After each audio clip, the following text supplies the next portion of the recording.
ప్రతి ఒక్కరు కూడా క్రైస్తవులైన మనము లోకం నుంచి వేరుపరచబడి వాడే క్రైస్తవుడు. లోకానికి క్రైస్తవుడికి తేడా ఏంటి చెప్పండి?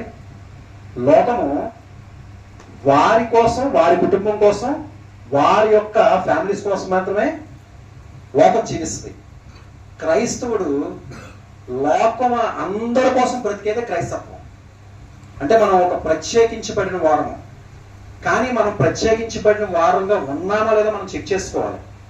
ఏంటి ప్రత్యేకత అంటే, మనం ఒకసారి ఆలోచన చేస్తే, ఒక కంపెనీలో పనిచేసేటప్పుడు ఆ కంపెనీకి కూడా ఒక డ్రెస్ కోడ్ ఉంటుంది. ఒక స్కూల్కి వెళ్ళండి, లేకపోతే కాలేజ్కి వెళ్ళండి, ఆ యొక్క కాలేజీకి తగ్గ డ్రెస్ కోడ్ ఉంటుంది, ఆ స్కూల్కి తగ్గ డ్రెస్ కోడ్ ఉంటుంది. అంతేగాని ఒకే కాలేజీకి ఉన్న వారు అందరూ కూడా ఒకే డ్రెస్ కోడ్ ఉండదు. అలాగే మనం దేవుని రక్తం చేత కడగబడ్డ మనం అందరూ కూడా క్రీస్తు అనే వస్త్రం ధరించిన వారు. క్రీస్తు అనే వస్త్రం అంటే ఏంటి? పాపాన్ని విడిచిపెట్టడమే క్రీస్తు అనే వస్త్రం. స్టిల్ ఇప్పటికిప్పుడు అంటే ఆ యొక్క ఆలోచన ఏంటంటే, ఉదాహరణకు ఒక మాట చెప్తాను. మన దగ్గర సెల్ ఫోన్స్ ఉన్నాయి. భార్య సెల్ ఫోను భర్తకి ఇవ్వండి. స్టిల్ ఇప్పటికిప్పుడు ఏ డిలీట్ చేయకుండా, ఏ మెసేజ్ పెట్టకుండా భర్త ఫోన్ భార్య దగ్గర తీసుకోండి. ఇదే క్రీస్తు వస్త్రం ధరించడం. అలా ఎంతమంది ఉండగలరు? పిల్లలు, ఎవరైతే పిల్లలు ఉన్నారో వారి తల్లిదండ్రులకి ఫోన్ ఇవ్వనండి. మన జీవితం అంతా అందులోనే ఉంది. ప్రత్యేకించబడడం అంటే పాపాన్ని విడిచిపెట్టడమే. దేవుడి లోకానికి వచ్చింది కూడా మనందరి పాపాల కొరకు ఆయన బలి అయ్యాడు. ఆయన రక్తం కాచారు. మొన్న సిలువలో మరి దేవుని కోసం మనం గుడ్ ఫ్రైడేకి ధ్యానించాం. అంటే మనం ఆచార సంబంధంగా ఉన్నామా, భక్తి సంబంధంగా ఉన్నామా, లేకపోతే విశ్వాసపూర్వకంగా ఉన్నామా?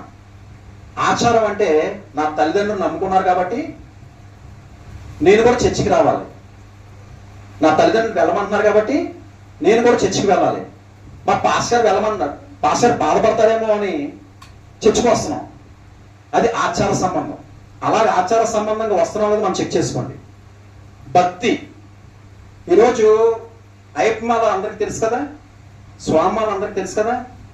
ఇలాగా 40 దినాలు వాళ్ళు మాలలేస్తారు. 40 దినాలు లేకపోతే 7 వారాల పూజలని, 40 వారాల మరి పూజలని వాళ్ళందరూ చేసుకొని చేస్తారు. దేనికి చేస్తారు? అది భక్తి పరంగా. ఆ 40 దినాలు చేసిన తర్వాత ఏమవుద్ది? మళ్ళీ లోకంలో ఉంటారు. అది ఈరోజు మనం కూడా అలా భక్తి పరంగా ఆదివారం రావాలి కాబట్టి, ఆదివారం ఆరాధన చేయాలి కాబట్టి, ఆదివారం మా అమ్మ నాన్న అందరూ వెళ్తున్నారు కాబట్టి నేను కూడా అందరితో పాటు వస్తున్నాం కాబట్టి అని వస్త్రమా? కాదు, విశ్వాసపూర్వకంగా రావాలి. ఏంటి విశ్వాసం? యేసు ప్రభు లోకానికి వచ్చాడు, చనిపోయాడు, తిరిగి లేచాడు, తిరిగి రాబోతున్నాడు. మనందరి పాపాల వరకు ఆయన మరణించాడు. అలా మనస్ఫూర్తిగా అంగీకరించి మందిరంగా రావాలి. అంతేగాని తల్లిదండ్రులు నమ్ముకున్నానో, పాస్టర్ బాధపడతారనో, అలాగా ఆచార సంబంధంగా, భక్తి సంబంధంగా ఇంతవరకు ఇన్ని రోజులు మీరు కానీ వస్తే సంఘానికి, ఈ రోజు నుంచి ఆ ఆలోచన మార్చుకోండి. విశ్వాసపూర్వకంగా దేవుడు నా కొరకు మరణించాడు. ఎందుకంటే నీ రక్షణ, ఒక కుటుంబంలో ఒక యజమాని పనిచేస్తే, అంటే నీ తండ్రి పనిచేస్తే ఆ యొక్క జీతం కొరకు నీ కుటుంబం అంతా పోషించబడుతుంది. కానీ నీ ఒక్క రక్షణ వల్ల నీ కుటుంబం రక్షించబడదు. నీ ఒక్క రక్షణ నీకే. దేవుడు అడుగుతుంది కూడా అదే. నువ్వుగా నా దగ్గర రా, నువ్వు నా దగ్గరికి రావాలి. కానీ నువ్వు ఇచ్చే ఆస్తి వద్దు, డబ్బు వద్దు, నీ యొక్క ఏమీ నాకు వద్దు, కానీ నువ్వుగా నా దగ్గరికి వస్తే చాలు. కాబట్టి ఈ మాటలు విన్న మీరు ఈ రోజు నుంచి మరి ఆచారపరంగా మనం వస్తున్నామో, భక్తి పరంగా వస్తున్నామో, విశ్వాసపూర్వకంగా నా దేవుడు నా కోసం మరణించాడు, నా దేవుడు నా కోసం మరి రక్తం కాచాడు, నా దేవుడు నా కోసం శ్రమపడ్డాడు అని ఎవరైతే విశ్వాసపూర్వకంగా నమ్మి ఆయన దగ్గరికి వస్తారో వారే రక్షించబడతారు. యేసు ప్రభువును మనం అంగీకరించాం, యేసు ప్రభు సొంత రక్షకుడు అంగీకరించాం చెప్పుకుంటాం బాప్తిసం తీసుకునేటప్పుడు. కానీ నువ్వు కూడా అంగీకరించబడ్డావా లేదో చూసుకోవాలి. అంగీకరించబడ్డం అంటే ఏంటో తెలుసా? పాపం చేయకపోవడమే, అబద్ధం ఆడకపోవడమే, సరైన సమయానికి మందిరికి రావడమే. ఎందుకంటే ఆయన చేత అంగీకరించబడ్డవాడు ఎవరో కూడా తప్పు చేయడు. ఆయన చేత అంగీకరించబడి ఎవరో కూడా పాపం చేయరు. ఆయన చేత అంగీకరించబడి ఎవరో కూడా వాక్యానికి మించి బయటికి వెళ్ళరు, వాక్యానుసారంగా జీవిస్తారు. అలాగే మన భక్తిపూర్వకంగా ఏం చూసుకోవాలంటే వాక్యానుసారంగా మనం నడుస్తున్నామో లేదో మనం చూసుకొని నడవాలి. అట్రీతిగా మరి ఈ రోజు ఇంతకాలము కూడా మనం సంఘానికి ఎందుకు వస్తున్నాము? మన కుటుంబం బాగుంటే చాలు, మన ఫ్యామిలీ బాగుంటే చాలు అనే ఈరోజు చాలా మంది క్రైస్తత్వం సరిపోతుంది అనుకుంటుంది. కానీ దేవుని వాక్యం అలా తెలియచేయట్లేదు. అందుకే తిమోతి రాసిన పత్రిక 1 తిమోతి రాసిన పత్రిక 2వ అధ్యాయం 1-2 వచనాల్లో మాట రాసింది. తిమోతి రాసిన పత్రిక 1 తిమోతి 2వ అధ్యాయం 1-2 వచనాలు ఒకసారి చదవండి.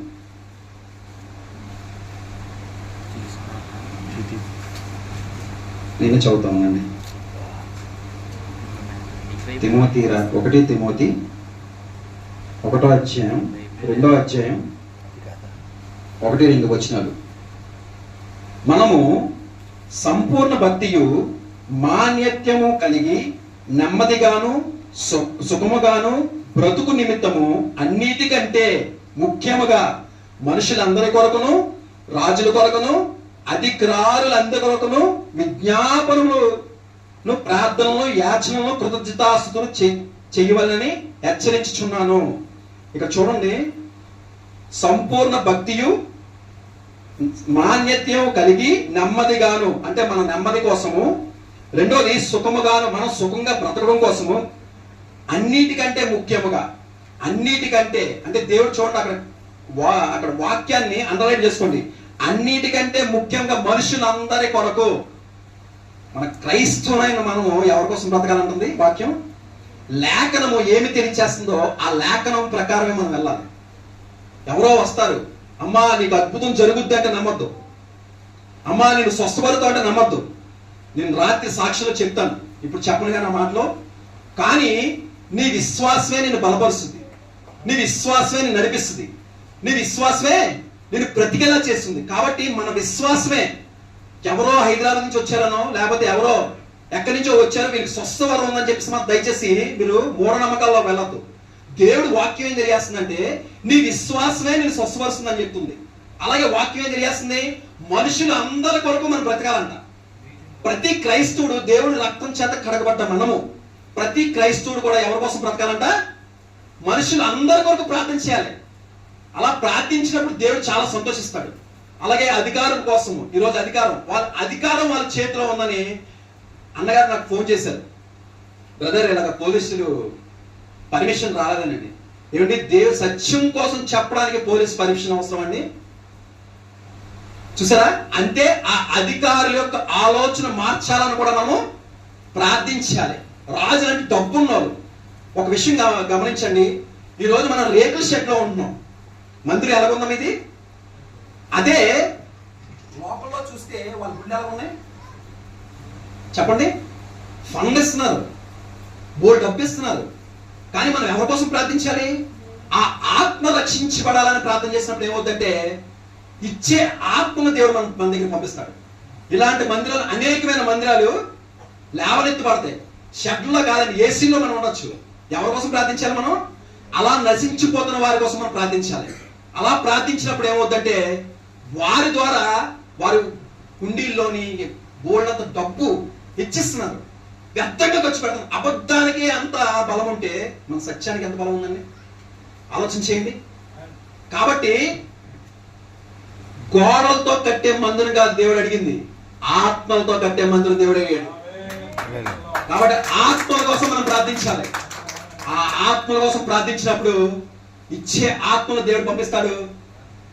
ఆ ఆత్మను బట్టి మనం ఏమవుతామంటే దేవుడి రాజ్యంలో మనకు ఒక బహుమానం ఉంటుంది. కాబట్టి దేవుడు అంతటి వాడే ఈ లోకానికి వచ్చి మొదటగా ప్రార్థించారండి, తర్వాత సువార్త ప్రకటించారు, తర్వాత ఆత్మరక్షణ జరిగింది. కాబట్టి మనం ప్రార్థించాలి, సువార్త ప్రకటించాలి. ఏంటి లాభం? సువార్త ప్రకటిస్తే మనకి ఏంటి లాభం అనుకుంటున్నారా? ఇక్కడ ఎంతమంది పనిచేస్తున్నారండి? పని వాళ్ళు ఎంతమంది ఉన్నారు, ఉద్యోగస్తులు ఎంతమంది ఉన్నారు? అందరూ పనిచేసేవారేనా? మీరు పనిచేస్తున్న కంపెనీలో కానీ లేకపోతే ఆ యాజమాన్యం కానీ మీకు జీతం ఇస్తుందా? మీ కష్టానికి ఫలితం ఇస్తున్నారు కదా. అది మీకే అవ్వచ్చు, మీ భర్తకే అవ్వచ్చు, ఎవరికైనా అవ్వచ్చు, మీ కష్టానికి ఫలితం ఇస్తున్నారు కదా. దేవుడు సృష్టించిన మనిషే మీ కష్టానికి ఫలితం ఇస్తే, దేవుని పని చేస్తే మన కష్టాన్ని ఆయన ఎందుకు ఉంచుకుంటాడండి? ఆలోచన చేయండి. కాబట్టి అందుకే దేవుడు ఒక వాక్యం రాసింది ఏంటంటే, కొరింథీయులకు రాసిన పత్రిక 9వ అధ్యాయం 16, 17, 18 వచనంలో మాట రాసింది. 16వ వచనంలో సువార్త ప్రకటించకపోవడం వల్ల నాకు శ్రమ. 17వ వచనంలో సువార్త నేను ఇష్టపూర్వకంగా ప్రకటిస్తే అది నాకు జీతం. 18వ వచనంలో సువార్త ప్రకటించడమే నా జీతం. అలాగే ప్రకటన గ్రంథం 22:12 ఒక మాట రాసింది, వారి వారి క్రియలు చెప్పిన వారి జీతాన్ని నా దగ్గర దాచి ఉన్నదని ఇప్పుడు దేవుడి యొక్క వాక్యం తెలియజేస్తుంది. కాబట్టి సువార్త ప్రకటించడం వల్ల మన జీతం ఎవరి దగ్గర ఉంటుంది? మనిషి ఇచ్చే జీతము మనం ఉదయం తింటే లేకపోతే రాత్రి తింటే అరిగిపోతుంది, కానీ దేవుడిచ్చే జీతం శాశ్వతమైన ఆశీర్వాదమైన జీతం మనకి ఇస్తాడు దేవుడు. కాబట్టి అలాగ మనము సువార్త ఏమంటే ఈరోజు పరిస్థితులు పోలే కదా, వాళ్ళందరూ విమర్శిస్తున్నారు కదా, మమ్మల్ని కొడుతున్నారు కదా, మమ్మల్ని ఇచ్చేస్తున్నారు కదా అని భయపడుతున్నారేమో, కానీ నిన్ను కొట్టడానికి మనసు కూడా దేవుడు అంగీకరించాలి. ఆయన ఆజ్ఞ లేకుండా మనకి మన ఒంటి మీద అంటే చీమైన మన ఒంటి మీద చీమ కూడా కొట్టదండి.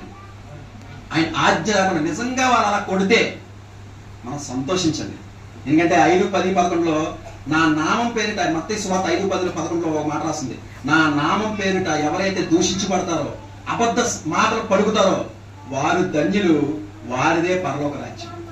కాబట్టి సత్యానికి అంత వాల్యూ ఉంది. కాబట్టి సువార్త అంటే ఏమీ లేదు, మీ క్రియే. యోసేపు జీవితం జ్ఞాపకం చేసుకోండి. బానిసత్వంలో కూడా ఆయన ఏం చేశాడంటే నమ్మకత్వంగా బానిసత్వం పనిచేశాడు. ఆ నమ్మకత్వాన్ని దేవుడు చూసి ఏం చేశాడక ఆయన ఒక అధికారం చేశాడు. అలాగా మీరు చేసే పనిలో కూడా నమ్మకత్వంగా మీరు పనిచేస్తే దేవుడు మనల్ని దీవిస్తాడు, ఆశీర్దిస్తాడు, బలపరుస్తాడు. కాబట్టి అట్రీతిగా సంఘం మరి ఏదో వచ్చాము ఏదో వెళ్ళామని కాకుండా అనేక మంది కోసం భారం కలిగి ప్రార్థన చేసేవారుగా మీరు ఉంటే దేవుడు ఖచ్చితంగా సంతోషిస్తాడు. ఆ సంతోషాన్ని బట్టి మనకు బహుమానం ఉంటుంది. కాబట్టి ఆ బహుమానం కోరుకోవాలనే ఈరోజు మేము ముందుకు వచ్చాను. ఎందుకంటే మేము భయంకరమైన విగ్రహాల్లో నేను జీవించాను. నా జాతకరించాను 20 సంవత్సరాలు చనిపోవాలి. అలాంటి దేవుడు ఈరోజు నాకు 41 సంవత్సరం 21 సంవత్సరాలు బ్రతుకున్నానంటే కేవలం దేవుని కృప. అంటే ఒక రకంగా లోకంలో 20 సంవత్సరాలు చనిపోతే దేవుళ్ళో మరొక 21 సంవత్సరాలు బ్రతుకున్నానండి. దేవుని స్తోత్రం, హల్లెలూయా. కాబట్టి నా జీవితంలో చేసిన అద్భుత కార్యాలు, తినడానికి లేని స్థితిలో వచ్చి దేవుడు ఒక ఉన్నత స్థితి దేవుడు నాకు అనుగ్రహించాడు. ఆ కృతజ్ఞతగా నేనేం చేయాలి అనుకుంటే, మరి ఒక ఉద్యోగం కోసం ఒక కృతజ్ఞతగా కూడి పెట్టుకుంటాం, లేకపోతే ఒక స్వస్థ వచ్చినందుకు కృతజ్ఞత కూడి పెట్టుకుంటాం. కానీ మన కొరకు ప్రాణం పెట్టిన యేసయ్య కోసం మనం ఎలా ఏ కృతజ్ఞత కలిగి ఉన్నాం అని నేను ఆలోచించినప్పుడు దేవుని కోసం ఖర్చు అయిపోవాలని చెప్పేసి మరి సువార్త కోసం మీకు ఎదురుగా కనబడుతుంది వ్యాను. అది వ్యాన్ కాదు, అది స్టేజ్ కూడా. అలాగా వ్యాన్నే స్టేజ్ లా తయారు చేయించి సౌండ్ సిస్టము, లైటింగ్ ఇవన్నీ కూడా మరి నేను అన్ని పట్టుకొని మరి కొన్ని తమ్ముడు తరపున మరి అంటే బ్రదర్ అనో నాకు తెలియదు, ఇదే నాకు పరిచయం, ఇదే ముఖ పరిచయం, ఇదే మాట్లాడడం. మొన్న నిన్నటి దినం ఫోన్లో ఒకే ఒకసారి మాట్లాడా, ఇది 2వ సారి మాట్లాడడం. కాబట్టి తమ్ముడు ద్వారా తమ్ముడు కూడా నా సాక్ష్యాన్ని విని నా యొక్క ప్యాషన్ చూసి తనకు కూడా అలాంటి ఫ్యాషన్ ఉంది. ఆ ప్యాషన్ కలిగి ఉన్న నా తమ్ముడు దేవుడు నాకు పరిచయం చేసి ఈరోజు రాష్ట్రంలోకి దేవుడు నన్ను తీసుకొచ్చాడు. ఆయన యొక్క ఆలోచన వేరు, మన యొక్క ఆలోచన వేరు. ఆ విధంగా దేవుడు తమ్ముడు నాకు పరిచయం చేశాడు. తమ్ముడు మరి ద్వారా అన్నగారు కూడా నాకు పరిచయం అయ్యారు. అలాగా ఈ యొక్క పని చేస్తున్నప్పుడు ఏ విధంగా నేను ముందుకు వెళ్ళాలని ఆలోచన చేసినప్పుడు దీనికి చాలా శ్రమతో కూడిన విషయం ఇది. దాన్ని స్టేజ్ వేయాలి, ఎన్ని ఎలా చేయాలి ప్రభా అని అనుకున్నప్పుడు మా సంఘంలోనే, నేను ఏ ఆత్మీయ సంఘంలో నేను ఉన్నానో మా సంఘంలోనే చక్కటి తమ్ముళ్ళని, అంటే వారు కూడా మా సంఘంలో పాటలు పాడతారు, ఆరాధన చేస్తారు, అలాగే సౌండ్ సిస్టమ్ అన్ని దేవుని యొక్క పరిచయాలు అన్నింటిలోనే తమ్ముళ్ళు ఉంటారు. అలాగనే మేము ఉన్నాము, నేను కూడా మీతో పాటు వస్తామని వారందరూ వారిగా దేవునికి సమర్పించుకొని వారు కూడా నాతో పాటు కలిసి ఈరోజు మీ ముందుకు వచ్చామండి. ఇది దేవుని యొక్క ప్రణాళిక. కాబట్టి మన సంఘాల్లో కూడా మనం ఎలా ఉండాలంటే సాక్ష్యం కలిగి ఉండాలి. సాక్ష్యం అంటే ఏంటి? ఇల్లు ఇస్తేనో, కారు ఇస్తేనో, లేకపోతే ఉద్యోగం ఇస్తేనో ఇదా సాక్ష్యము కాదండి. మన పాపపు జీవితం దేవుని తెలుసుకోకముందు మన యొక్క సాక్ష్యం ఏంటి? ఈరోజు దేవుడి మందిరికి వస్తున్నా మనకి ఏంటి సాక్ష్యం? ఇదే సాక్ష్యం. నీ జీవితం ముందే ఎలా ఉంది? ఈరోజు నీ జీవితం ఏంటి? ఇదే సాక్ష్యం. అంతేగాని కారు ఇస్తాను, ఇల్లు ఇస్తాను సాక్ష్యం చెప్పడం కాదు. నీ పాపం జీవితం విడిచిపెట్టిన తర్వాత నువ్వు ఎలాగున్నావు ఇదే సాక్ష్యం. కాబట్టి మన ఇంట్లో ఏ సాక్ష్యం కలిగి ఉన్నావు? సంఘంలో ఏ సాక్ష్యం కలిగి ఉన్నావు? నీ భార్య దగ్గర, నీ భర్త దగ్గర ఏ సాక్ష్యం కలిగి ఉన్నావు? లోకంలో ఏ సాక్ష్యం కలిగి? ఇదే సాక్ష్యం అండి. ఈ మూడు కలిగి ఒకేలా ఉన్నప్పుడే మనం నిజమైన క్రైస్తవం. ఇంట్లో ఏ విధంగా ఉంటున్నావో, సంఘంలో ఏ విధంగా ఉన్నావు, లోకంలో కూడా మనం ఆ సాక్ష్యం కలిగి ఉన్నప్పుడే దేవుడు సంతోషిస్తాడు. కాబట్టి సాయంత్రకాల సమయంలో మీ ప్రాంతాల్లో ఎవరైనా ఉంటే, దేవుని తెలుసుకున్న ఎవరైనా ఉంటే, ఒక మంచి సాక్ష్యం ఉంది. తినడానికి లేని స్థితిలోంచి రూపాయికి 3 అరటిపళ్ళు కొనుక్కున్న స్థితిలోంచి ఈరోజు 22 లక్షల కారు, అలా కాకుండా 20 లక్షలు పెట్టి ఒక వ్యాను పట్టుకొని వచ్చానండి. ఇది ఎవరిచ్చిందండి? అది దేవునికి మహిమ. కాబట్టి అలాంటి మంచి సాక్ష్యము అంటే దేవుని తెలుసుకోకముందు నా జీవితం ఏంటి, దేవుని తెలుసుకున్న తర్వాత నా జీవితం ఏంటి, దేవుళ్ళకి వచ్చిన తర్వాత నా కమిట్మెంట్ ఏంటి, నా సాక్ష్యాన్ని అదే నేను పలికిస్తాను. ఆ మాటల ద్వారా మీ ప్రాంతాల్లో యవనస్తులు మీరు కూడా, ఎందుకంటే రేపు రాబోయే తరానికి మరి మీరే ఖచ్చితమైన పునాది వేయాలి. మీరే బలంగా నిలబడాలి. మీరు బలంగా నిలబడకపోతే, మీ క్రియ చూపించకపోతే రాబోయే తరానికి మరి దేవుడు అంటే ఎవరో తెలియక అనేక మంది నరకంలోకి వెళ్ళిపోతారు. అలా వెళ్లకుండా ఉండాలంటే మీ ప్రాంతాల్లో మీ ఫ్రెండ్స్ ఎవరైనా ఉంటే తీసుకొని రండి. ఎందుకంటే యవ్వన కాలం మన తండ్రి చనిపోయినప్పుడు ఆ పెయిన్, ఆ బాధ తినడానికి లేకపోతే ఎలాంటి బాధపడ్డానో అవన్నీ కూడా నేను రాత్రికాల సమయంలో నేను సాక్ష్యం పలుకుతాను. ఆ సాక్ష్యాన్ని బట్టి మీరు కూడా బలపడటమే కాదు, వినడమే కాదు, మిమ్మల్ని మీరు మార్చుకొని అనేక మంది దేవుడి మందిరం వచ్చేలాగా మీరు ప్రార్థించాలని, అలా జీవించాలని మనసుతో కోరుకుంటూ, దేవుడు నాకు ఇచ్చిన ఒక మంచి అవకాశాన్ని బట్టి, తమ్ముడు కొన్నేసుని బట్టి, అన్నగారిని బట్టి, నాతో పాటు వచ్చిన మా తమ్ముళ్ళు జేమ్స్, సాకేతు, పవను, శ్యాము మంచి ఆనందం చేస్తారు, మంచి పాటలు పాడతారండి. కాబట్టి వారు నాతో పాటు మరి మా అబ్బాయి పెద్దోడు, అలాగే మా చెర్రీ అంటే మా అబ్బాయితో పాటు అంటే మాతో పాటు కలిసి పనిచేసిన వాళ్ళ నాన్నగారు రావడం వల్ల వాళ్ళ తమ్ముడు తీసుకొచ్చి, అలాగే బ్రదరు వస్తున్నప్పుడు మంచి మంచి సాక్ష్యం చెప్పారు. అనేక ప్రాంతాలు వెళ్తున్నాను కానీ నన్ను నేను చెప్పుకోవట్లేదు, కానీ దేవుడు కనపడాలని చెప్పినప్పుడు అన్న బట్టి కూడా నేను అది నేర్చుకున్నాను. నన్ను నేను పొగుడుకోవడం కాదు, దేవుడి కోసం పొగడాలని. అలాగే వచ్చిన తమ్ముళ్ళు కూడా మరి పాస్కర్ వాళ్ళ అబ్బాయి కూడా, ఒక అబ్బాయి వచ్చాడు. మరి వాళ్ళు కూడా కమిట్మెంట్ ద్వారా వచ్చారంటే ఎందుకంటే తెలుసా? దేవుడి యొక్క ప్రేమను బట్టండి. ఆ ప్రేమ కలిగి ఉన్న మనందరం కూడా అట్రీతిగా ఉంటే అనేక మంది దేవుడి మందికి తెచ్చేలాగా ఉండాలని మనసుతో కోరుకుంటూ దేవుడి చిన్న మాటలు దీవించింది.